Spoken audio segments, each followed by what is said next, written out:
Vivid, Bizzle, Kaizui, Pearl, Tifu. Even beyond that, you have Peyton, everybody else. The list, everyone's very close. Yep. 15 seconds until this battle bus is finished deploying everyone from it, and it is a northeast to southwest, straight over Frosty Flights. I'd expect to see a lot of the guys from FaZe drop down there. Looks like the block may be a slightly populated area. Wailing Woods, a pretty even spread. Even Retail's getting some action at a Dusty Divot. Everywhere is worthwhile, Jack. Where would you drop Where would I game? drop? Well, final game, here's what I would do. Right, I would go ahead and land down in Westworld, south side of the map, win my one-on-one engagement there. I would then rotate towards the rifts, take the rift towards the plains. I would use the plains to get in the middle of the safe zone, and I would telepathically read where the zone's going to go next. As I rotate towards the next zone, I would then prepare and take note of who's being eliminated in the feed, thus taking advantage of who I know is weak. When I take advantage of who I know is weak, I get my elims, get into big bonus, drop 25 elims, win the game, and then Ariana Grande meets me, and we go to a dinner for two. Interesting. You will have to see how things play out. Maybe the next time you're in one of these events, Jack. But until then, you're stuck behind the desk with me. We're going to watch actual professional players play the game how they want to play it. Well, let's go, my friend. I love you, man. Saf, off the break. He's going to go ahead and claim the chest right in the middle of the water here and look for any bit of materials he can get. And one of my favorite items to get right away in a match is the epic or legendary rarity pump shotgun. For me, it's like when I have that tool at my disposal, I just know whatever encounter I get in, that can be used to flip any bad scenario into something that's winnable, right? One good shot can save a game with that pump shotgun. Well, when Fortnite decides to add an epic level pizza to the game, I'll have to ask you what your go-to first item is. Pepperoni. See if it changes. But until then, Marksman, Vivid, a 1v1 we've seen that feels like every single game. We're going to see how things play out this time around up here in Junk Junction. There's still a sniper rifle back there on top of one of the junk piles. We'll see if somebody goes for that. Marksman rocking a pair of common ARs, 7 minis. Looks like he popped the slurp, so he's going to be topped off here in just a second. And him and Vivid have had so many battles here today. Each of them has taken the other down at some point, but here's the big difference in this fight. Vivid, 0 shields. Marksman sitting pretty at almost 200 health. He's got a major advantage for this one. Could come back to fight Vivid. Again, someone in our top 5 looking to potentially dethrone Saf. Would not surprise me if he went in big on this one. You see the arsenal there. A heavy sniper rifle this early in the game means very aggressive pushes that's possible. Regardless of the surfaces that Marksman may put up, that thing's going to go through no matter what, which means a push is available for him, but it looks like he might be backing out here. I feel like if Vivid is paying very close attention and really thinking on his feet here, a 0 shield push, probably not the best idea, but he is going to try and gather up as much material as possible just in case maybe Marksman makes a move on him. Vivid just continuing to bounce around, not wanting to get too involved. Remember, Vivid in our top 10, another player in our top 10, Kaizui. We'll take a look at how things are starting off for him in this game. It seems like he was in an early fight. Uh-oh, Ben down to just 57 HP. He wants to throw the quick edit, and he does get caught off guard. Rowe takes our 4th place player, Kaizui, out of the final match. I hate to see it. Vivid still down here. Up here, technically Junk Junction does have a player rotating into who is southwest that he probably has no idea exists just yet. And we have a minute left until this first circle closes. Over Nate Hill taking on Dementos. Nate tries to fight for the high ground, down to just 3 HP, and this just looks like an unwinnable situation. What can he do to try to reclaim this one? No shot. Nate goes down. Kind of a quiet tournament from Nate, if I'm being completely honest. And now look at Dementos' inventory. My goodness. The legendary assault rifle. You've got the epic rarity pump shotgun. Yeah, it's only a gray SMG, but for the most part, a ton of shields, 200 health, and already 800 materials. Dementos sitting pretty in Fatal Fields. With 7.4 coming back, Jack, the Clingers have been re-added to the game. Grenades are gone, and I'd like to take a look real quick here. Jay Cuddy with those Clingers. He's sitting on 6. Stop. And 1, 2, Stop. Ziff goes to sleep. Stop. A back-to-back Clinger. As Jay Cuddy gets a 50 HP push there. He had 50 health with the 200 of Ziff. That ain't right. 200's not enough to save you from 2 Clingers, my friend. Someone call up the Giants. We found their new QB. As we'll go ahead and see McDonald now. A little bit over 100 health. And it's almost funny. You see him just kind of tag these builds, but remember, with the added harvesting rate, hey, one wall can make the difference here. If you're just idly running around, sure. Give it a little smack, get a couple extra materials. You never know what difference it can make in a fight. We did see actually McDonkler earlier in a previous match get stuck in a crate by 72 hours with literally no weapon. I made that shooting fish in a barrel joke. It was absolutely awful, but it was true in the moment. It's good to see him rocking at least a small arsenal here. Jamok rotating away at only 46 total HP. 36 builds possible, and he does have quite a few weapons. I don't think double pump works anymore, Jamok, but he does have that green as a backup in case he runs out of ammo in the blue. Over to Aiden, just outside Salty Springs. You notice he's kind of playing passively because guess what? There's 3 players in this one building. Many people call this grandmas. As Aiden's just sitting still, listening to the movement going on around him. It's Ronan now pushing towards the high ground. Dopeye there as well. Ronan with the slurp ticking. More than happy to just let this roll, not needing to get in any engagement. Wants this slurp to get as much use out of it as possible before he goes and fights an opponent in there. I was going to say, with only 3 builds to his name, rotating away at this point, regardless of the shield and HP advantage, obviously he doesn't know, but just making a move for more materials, probably the best call in this situation. You do not have to get aggressive for eliminations early, and with like right here, Dopeye with a pyramid edit, he's able to watch out just in case he wants to see if somebody's pushing in. He's going to reset this pyramid on the way down, knock the floor out. So he's dealt 95 damage. One thing to point out, Aiden, here's the thing, Aiden has not moved. Aiden is literally not moving. So Dopeye might not realize that Aiden is still in this building just above him. Look at Aiden. He just, yes, he's spinning around, but he's not making any footstep noise. Dopeye could walk right on up here, and Aiden can catch him off guard with one clean pump shot. I think he's going for it. There it is. The pump comes in. Dopeye now panic building. Aiden's plan has worked to perfection. You can tell he's used this so many times in Tilted Towers. Now bringing this strategy over to Grandma's just outside Salty. Dopeye caught in a bathroom. That's not a fun spot to be in as he is just trying to stay alive. Aiden putting the pressure on. You gotta think the end's near, Lupo. Right now, Aiden just looking for any opportunity, going for potentially a wall replace. I have a feeling Aiden's trying to burn out any materials Dopeye may have left at this point, but Aiden sitting on only 6 small rounds, and that's almost all he's got left. And Dopeye now going. Dopeye. That was Dopeye's last build. Is. That was Dopeye's last build. That's why he did that. He had no other option but to bring the fight to him.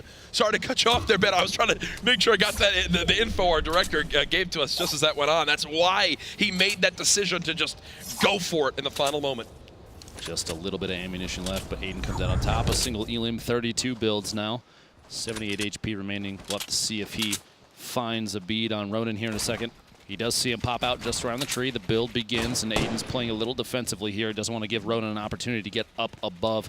Push down, you see him backing down the ramp, just waiting, biding his time.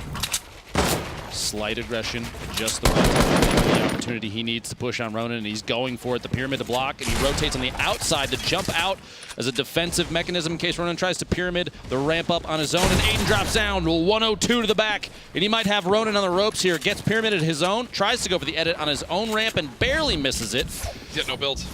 Ronan's on top at this point. We'll have to see if Aiden sneak his way out, make it away, and go for a reset here. Or is Aiden going to keep applying pressure?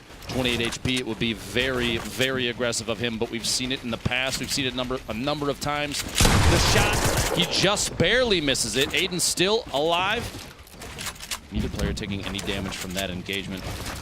Reset after reset, Jack, and Ronan's still on top. You see him taking just a moment, popping that full shield. He's going for the long one, and he gets it off. 75 shield, 97 HP. He's sitting in an absolutely dominant position. 8 builds, though. It might not be enough, but Aiden is completely out. He's got to rotate, gets caught off guard by Ronan from above. When you run out of materials, Fortnite gets a little bit tougher. Just a little bit tougher. The game changes almost completely. It's literally just, it's at that point, it's like, it just, every time you see it, it just proves how much Fortnite is a building game over a pure just, you know, being able to shoot game. Swapping over to Takada just outside shifting. Quick edits as he's looking to get very aggressive off the break. And Ben, when we talk about gameplays changing just a little bit now, you're seeing a little bit more aggression out of some of these players who are trying to climb up these ranks. Not only do some of these guys now need, you know, a very high placing or a victory royale, but they need those eliminations to move towards big bonus. Imagine being in such a point deficit and suddenly having an absolute pop-off game, dropping 8, 9, 10 elims, those bonus points coming in big. That could be an absolutely massive shift for literally any player. Any of the 100 players here could find themselves very high on the leaderboard with even just one good game, and this is the last one. If you're waiting for just the right time, I think now's the time, Now Jack. it is. Now is the time. What's interesting about this next zone, Viking Village, as many people call it, is in the direct center and is the absolute high ground. Takada farming as many materials as possible. Once had only 15 builds, now up to 28. You see on the bottom right of your screen, Tfue actually already up there, but it's very small, I know, on that mini-map, but look at how many players have already claimed that top Viking area to try to hold there for the rest of this match. In the middle of that fight, Takada, while he's taking shots, you saw him kind of jumping and flicking backwards to see if there was anyone behind him that was going to take a shot. He knew he was in a pinch situation, especially because just by taking shots, even that one right there, he does kind of signal to everybody around that he's, you know, he's out here. He's ready to take some shots, but he's going to get shot at himself. Takada now stuck in the storm. The siren, any shield he can pop off here. The last second, he's going to try and go for it. The quick double edit. He owns as much of this material as he possibly can. He's going to jump behind Takada, try and get the shots as Takada's rotating away. That tack shotgun's going to be key here. It might only be gray, but if you can get the job done, and it doesn't, Jack. It doesn't. Doesn't get it done there. Takada able to earn that elimination. Still over 170 HP, but the zone ticking for one right now. 3 campfires, though, Lupo. Shouldn't be too big of a deal with this damage he's taken. On top of that, he's got the mobility of the redeploy. He's got a launch pad. He might be deep outside the zone, Jack, but he's got the ability to move in, and he can keep himself alive with ease. He just has to worry about getting gatekeeped on the way in. We'll have to see if that happens or not. Meanwhile, Snobby Shores, maybe one of the less visited POIs during this event here at Secret Skirmish, but right now Fulmer, 2 eliminations to his name already. A number of players still out here with him. We'll have to see how many of these surfaces he's about to take ownership of. You see a lot of players knocking these down as low as possible, sometimes even finishing them and replacing quickly, just because ownership of even one surface can mean the difference between a player pushing in on you inside a house and you keeping them at bay. Electing to hold on to some of these explosives over picking up the likes of the hand cannon, but now sees a suppressed sniper and decides, hey, this is a tool I want to have to maybe catch a player off guard with a quick headshot. See if he can catch Vivid on rotation here. Vivid. Okay, he's boxed up. All right, here at the edge of the zone, Fulmer, the dynamite, going for a big throw here, knocks his own structure down, but it's not a big deal. Builds back up quickly, sees that Vivid is going to rotate in, build that little box on the right side of your screen there. Curious if he knows if Tom is on the inside of this building. He's got to hear him at this point. The jump and the sprint around in the bottom floor. Fulmer, an opportunity. If he picks up this elimination, Jack, that's 3. That would make his first point for this game. Yep. It's the last game. Might be time to go for those points, my friend. He is right on the edge of the zone. Devious now just above. What he doesn't know is how weak Devious is.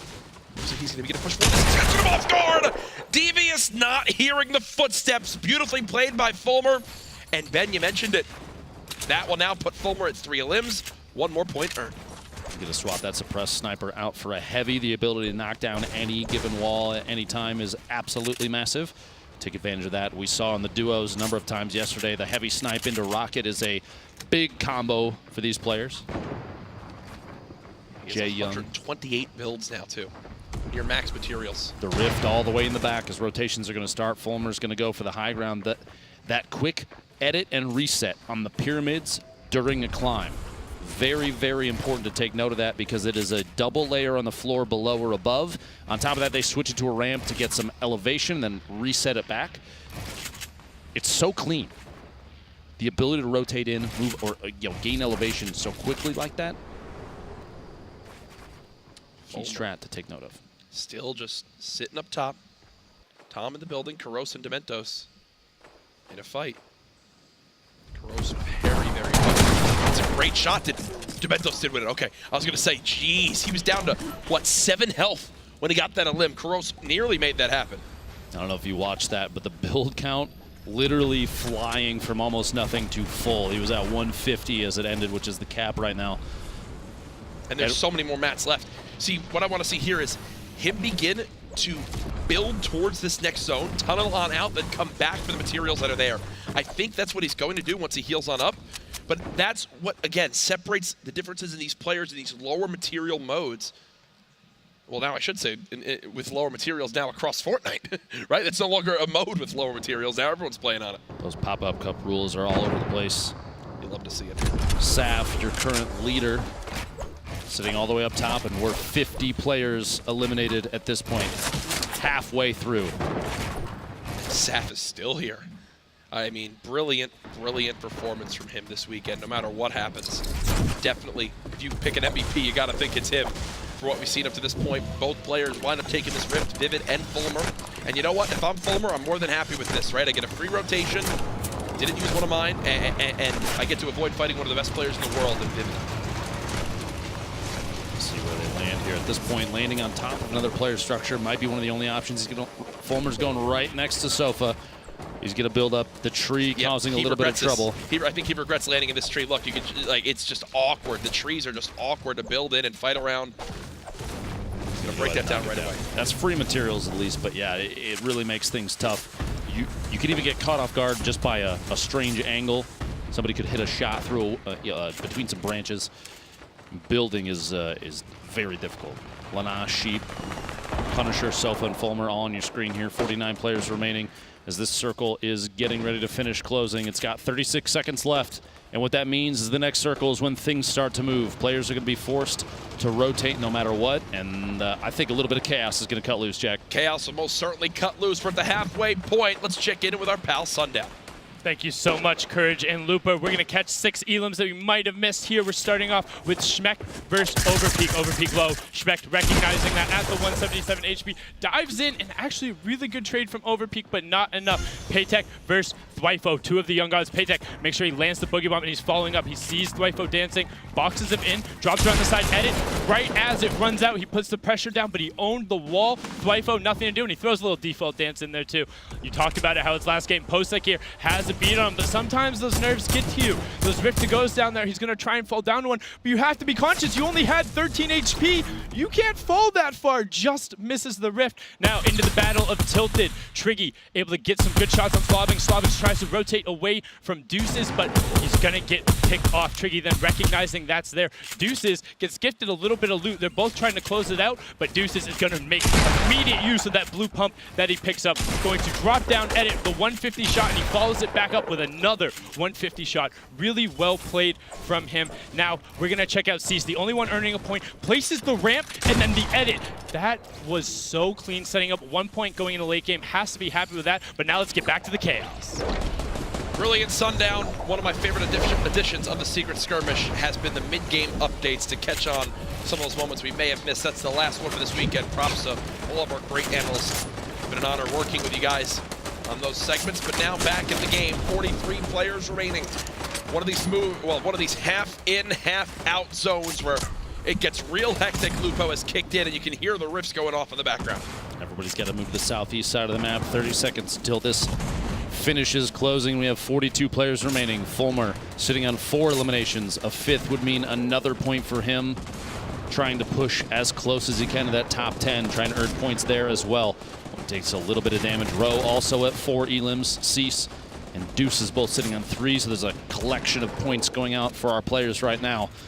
But Fulmer just above an opponent underneath. Meanwhile, Rowe, mentioned moments ago, the only other player at 4 elims, looking down from above, seeing if he has any third-party opportunities, catch anybody rotating. But he only has 41 rounds left, Jack. If he sees a chance to take a shot, it is not going to be one that is a toss-up. He's not going for anything lucky, my friend. He's going for a guarantee. Yep. Now, on top of that, you don't really have to worry about an up-close push. His swap weapon, that green suppress SMG, he has plenty of ammunition there. He's sitting on 300-plus rounds. That's not a big concern. It's the long-range game that's going to be a problem for him at this point. It looks like he's just going to bide his time. He's got that edit open on the pyramid, and he pushes out during this rotation. The Storm starting to apply pressure. We'll see if Cloak up to his top left, takes a shot. He doesn't, but that rotation is going to have to happen there. And Rowe actually might be waiting to bait Cloak out, catch him on the rotation himself. He's saving a ton of materials right now. Gets in another fight. This could be for another point right now for Rowe. Gets the high ground for the moment. Drops on down, whiffs the shot, whiffs again. Oh, he's in it. No, that is heartbreak. That is heartbreak, and you see the reaction. That's one where I think we just saw a little bit of the nerves of the main stage kick in, Lupo. A couple missed edits and a whiffed shotgun shot cost him the game. Deuce is here, 3 eliminations. Fulmer now creeping up to 5 of his own. That's a second point. Trying to make his way to the top of the leaderboard that you see in your bottom right there. Fulmer, your current elim leader for this final game, but he's out of builds. 90 HP, 17 shield, and he's getting lasered from his front left up above 41. He's going to have to knock the wall out. He might not be fast enough to get past the storm. He is 11 HP. The jump shot, 104. The opponent's still alive inside the box, and they edit down, and he gets him. Fulmer goes down to Germ. Tough moment there. 12 players left, 11 players left. You see just how weak Linane is on the left side. Germ turns and burns onto him. Top 10 now, top 8. As players are dropping like flies, you see the zone continuing to shift. Now over to Germ, just barely misses that heavy sniper shot. These are the final moments of the Secret Skirmish as Daxor takes down Germ. No surprise here, Bizzle in a wonderful position to potentially take this game. Not many materials left. 3 elims so far. A quick little tag on the player above. No materials. He's got to drop on down. He's looking for the way to take as little fall damage as possible. He's made it to the low ground. He's skating around. Shot comes in. A limb for Bizzle. Turns onto the player above. That's it! He deagled the floor! He hand cannoned the floor! Are you kidding me? And the player drops! Bizzle with the victory! I think he's saying 2 victories today. Oh my goodness. Wait, that was 2 in a row. Bizzle won the last game too. Back-to-back That's victory why he's royales. saying 2. Unbelievable from Bizzle. Here it is again. It's Vinny up top. And watch this timing. Bizzle, hand cannon. Goodbye to the ramp. And that's enough to drop him to his demise. Just before the wall goes up, this last second shot. Oh my goodness. It doesn't get much closer than that. Look at the reaction. Look at the reaction. I don't even think he could believe that he hit the shot just barely in time. The ramp disappears. Vinny falls, takes just enough fall damage. The elimination occurs. I don't think you can't make that up. The timing of that shot, I don't think has been matched by anything else. He just barely beat the wall placement. Had that wall gone down, Vinny would have landed, would have still been alive. That tight of a 1v1 with Vinny having the top-down advantage? Vinny would have had a chance, to put it that way. But instead, it's Bizzle's quick reaction time with the hand cannon to drop him on down. Again, we'll update you guys on exactly who is our overall solos champion, who will be taking home the $60,000 here at the Secret Skirmish. The final leaderboards are being calculated, but does it surprise you at all to have that much, intensity down to those final moments for our last game? No, we've seen so many moments where players have made last-second calls to secure eliminations, to outbuild their opponents. We've had multiple moments where not even you and I know exactly how things played out until we take a second to look back at the replay. Speaking of replays and just plays in general, Bizzle are back-to-back winners of the last 2 matches. I want to take a look at some plays here, my friend. Yeah, here's a little bit from Bizzle in those final moments again, spraying down. What we know about Bizzle, he does such a brilliant job of reading when he's safe enough to turn around and begin to just farm up on players who are running from the ultimate enemy in these last moments, which is the zone. This was from earlier on when he eliminated Tfue to win that 5th match of the day. And then again, as we came into this final game, some of the ways he clutched up here, absolutely brilliant. I have to say, my favorite addition in Fortnite history has to be the health on elimination. It has changed the game for the better so much, just so much more, and it's shown off every single endgame the impact it makes. I think the competitive scene for Fortnite will take, it will sign off yes on that one, Jack. Right. Everyone's pretty much in agreement that HP, the siphon mechanic, is huge. It pays off for just performance, for player performance in general. You have tons of action. People are able to push more aggressively than I think we've ever seen at any event in the past. Yeah, and one thing I do want to take away with the amount of people who have started to compete in Fortnite, we know of some of the things on the horizon, right? With how many people are out there, it is a true testament to players like Bizzle, Vivid, 72 Hours, Tfue, who have built up and established names and brands from the very beginning of Fortnite competition. But even now, with the millions of people who have gotten involved through the Winter Skirmish with the 9+ million players, they're still here. They're still near the top. And guess what, folks? I believe we have ourselves the winner of the Secret Skirmish by 1 single point. Ladies and gentlemen, congratulations to Bizzle, our Secret Skirmish champion. The victory at the end put him 1 point above Sav. The man continues to do it, Lupo. It's absolutely unbelievable. Back-to-back victory royales, Game 5 and Game 6. We saw that Pags there. But you look at his performance over the course of the entire Secret Skirmish, every event before this that he's been at, it is undeniable that he is one of the best players that Fortnite has ever seen. Bizzle walking backstage. Congratulations again. You see Kitty there, ready for our final interview. Bizzle, talk about clutch. The man just rose from much, much lower on the leaderboards to first place. Kitty with the exclusive interview with our winner, Ghost Bizzle. Oh my God, I'm getting a little bit emotional, Bizzle. Congratulations, first of all, on winning the solos event of the Secret Skirmish, taking home $60,000.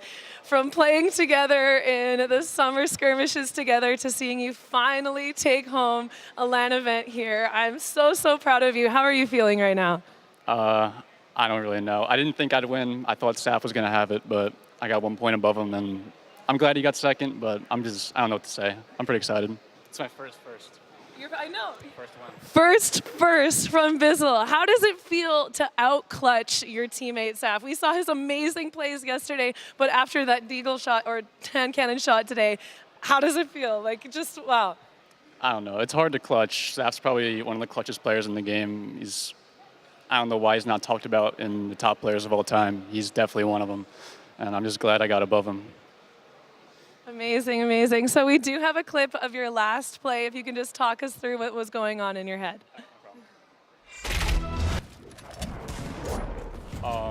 Right here, I was super low on mats, and I was going for the wall replace, but I think I had 50 wood here. So I know I needed a kill, so I was always holding my pump out. I had the new pump shotgun out, so that does a lot of damage, and I went for a kill on this guy for an elimination. Almost got him, and I was forced to drop down on this guy. And he dropped eventually, and I think I got the kill on the guy chasing him. I got him. This is hard to comment. This is why I don't commentate. I'm so bad at this.